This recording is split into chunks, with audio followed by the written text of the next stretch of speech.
It's 3 a.m. We're on the beach and we're by that big sand berm. Okay. And I remember saying to myself, fuck, I said, okay, I'm just going to focus on getting to the end of the sand berm. Yep. Okay. What I did in that moment inadvertently was I picked a horizon and created a DPO. Duration from now until end of sand berm. Pathway from here to end of sand berm. Outcome end of sand berm. Now, what I didn't understand, this is where Huberman really taught me a lot about our dopamine system, is what I was doing was I was manipulating my dopamine system in a meaningful way. In other words, I was creating a horizon. So dopamine is this motivation chemical.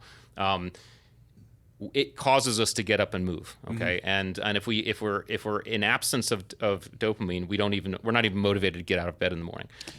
Has Huberman studied the dopamine level or even the endocrine system of people going through Hell Week, though? I don't think he's done that specifically. Because I think this physiological state that you are in that week, and your shit is not wired properly. Well, no, we're zombies. But dopamine is actually what's getting us through Hell Week, because we're constantly giving ourselves dopamine reward. In doing that thing that I did in terms of picking the end of the sand berm, what I did is I created a dopamine reward. Once I got to that end state, I gave myself a dopamine reward, which allowed me to come back out and pick a new horizon. And as you can attest to, our horizons are subject to our own experience, subjectivity, and intensity of the environment. So in other words, when we're getting surf tortured, sometimes I was just saying, I'm going to count 5 waves. That was my horizon. Remediation. Oh, yes. No, it's surf. Now what is it? It's surf remediation. Yeah, or surf conditioning now too. I think they said. Yeah, that's actually what it is. Surf. Surf conditioning. Because it's not just remediation. They do it to all of it. Well, we used to be, when the instructors would beat us, that got shifted. That was remediation. Yeah, surf conditioning. Yes. Yeah. So I would like to note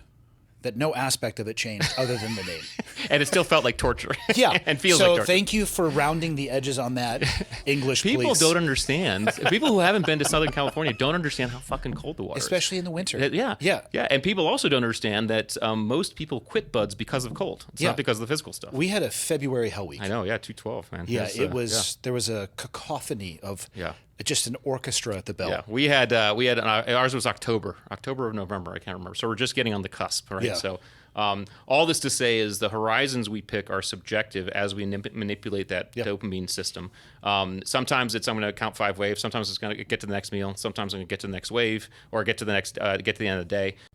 As we do this, we are able to manipulate our dopamine system in a way that keeps us going. Because if we pick a horizon that's too far, we run out of dopamine and we quit. Quitting is simply running out of dopamine. It's that old adage in the SEAL teams: if you think about Friday of Hell Week on Monday, you'll quit. Right? We never thought about Friday. I didn't think about Friday until Friday. Because if you did so, I didn't even know it was Friday by the time it was Friday. Like whatever. Yeah, just like you're saying, zombies. Yeah. So the cool thing about this is every single human being on some aspect has done this before in their lives, right? Whether in a hard workout or something, they all know what this is. We actually begin to become masters of it, and this is the first element of our mastery of uncertainty is we do this without thinking.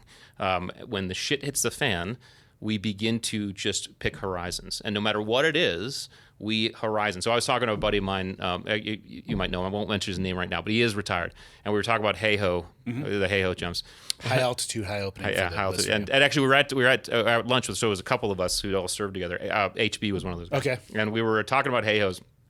And I remember this dude, he said, what's funny is when we were getting ready to jump off the edge of that ramp, and you love jumping. I never liked jumping. It scared the shit out of me, but, we all did it. Pussy. Yeah. That's right. Yeah, that's right. Yeah. So, but he said when we were getting ready, we had a big op in front of us, unknown DZ, all that stuff, right? And we're getting ready to get out the door. I'm only thinking one thing.